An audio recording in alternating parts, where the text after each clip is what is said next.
Saints Under-18s head into this weekend's fixture against Reading in high spirits as they have their sights firmly set on back-to-back wins for the first time this season.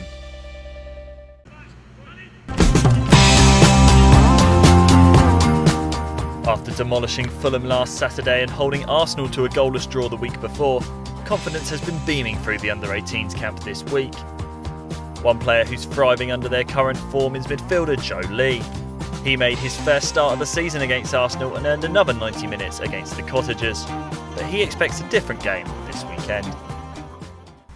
It's going to be a different game from Arsenal and Fulham. Probably go a bit more long ball. We're going to need to work a bit work harder. They're a good side though. It's always a good game whenever we play against them. They do try and play football, but I think it'll be a bit more long ball than the Arsenal and the Fulham games. Do you feel you're going to have to change your game from a personal point of view at all? Yeah, maybe. I mean, I've been trying to get forward as much as I can in the last few games, but maybe me and Armani will have to be a bit deeper. Depends on what formation they play. Fulham, when we played against Fulham, it allowed us to have a bit more freedom, but I think Reading will probably pack the midfield, so yeah, it's going to be different. How have things been from you from a personal point of view recently? I mean, of course, you got your first 90 minutes of the season against Arsenal, and then in the 4-0 win at the weekend, you also got 90 minutes then. You must be really pleased how things have been going recently. Yeah, it was a difficult start to the season. I was getting a bit frustrated. I wasn't really in the team, but Ant just told me to get my head down and work hard. I think hopefully I've earned my place, and now I've got to work hard to stay in the team. Arsenal was a challenge. I enjoyed that. And then Fulham obviously was one of probably our best performances of the season, so I've enjoyed being part of the games. Yeah. Must have given you a lot of confidence as well, judging by the fact that how the results went. I mean, prior to that, there wasn't a first win of the season until you came into the side. Yeah, I just think it was good team performances. I think after the Brighton game, everyone was a little bit down, but no, the Arsenal result was really positive. I mean, we hadn't kept a clean sheet, and that really gave us the belief. And then obviously we did against Fulham. So yeah, no, it was really positive, really positive. Obviously, you're coming into this setup now as a first-year scholar. There's been time for people to gel with the results. Do you feel that that's happening now? Yeah, definitely. I mean, the first and second years, we're close. There's really good team spirit. I mean, obviously on a massive high after the last few games. We were a little bit down towards the start of the season, obviously, but now I think we really got our belief back. Hopefully, we're going to show that against Reading at the weekend. Saturday's victory means Saints leapfrogged this weekend's opponents. They now sit 10th, with the next two fixtures coming up against the teams below them.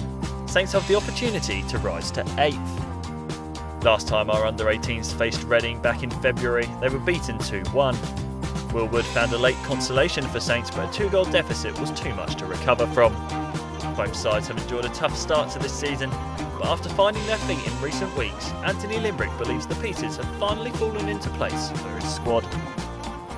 I think that we've been still performing and sort of coming together well over the previous weeks, but in terms of we just couldn't do it for longer periods in the game, so we'd sort of have a good 30 or 35 minutes and concede goals at sort of times when we're under pressure, whereas I think in the last two games, obviously we've held strong defensively as a team during the key periods in the match, and that obviously can make the difference.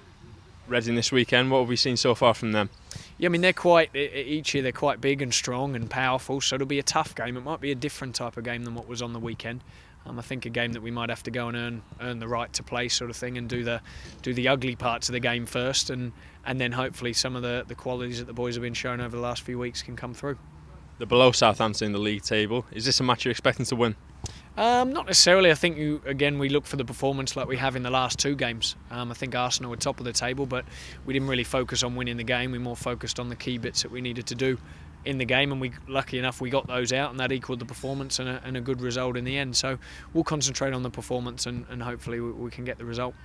Due to the Under-21's trip to Anfield this week on Thursday, are you expecting to be fairly young when it comes to your squad this weekend? Yeah, I mean, a few players will get the opportunity to go and start and play at Anfield, which is great for them. Do you know what I mean? That's the idea of it, is that the more boys that we can push up into the Under-21s, the better, because it's a great experience for them, especially going to Anfield, which will be really good.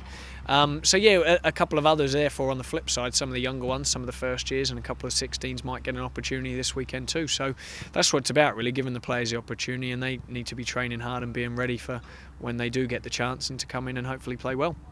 After the first win of the season last weekend, has morale been sky high this week? Yeah, I mean, it's great for the players, I think, to get the first win. I mean, they deserve it because they have been doing really well and working hard in training. So, yeah, obviously it is a nicer place to be, I think, when you do win. But I think sometimes it can cover over how you've been playing necessarily. So it's just nice that they have got that win and hopefully can build on that performance.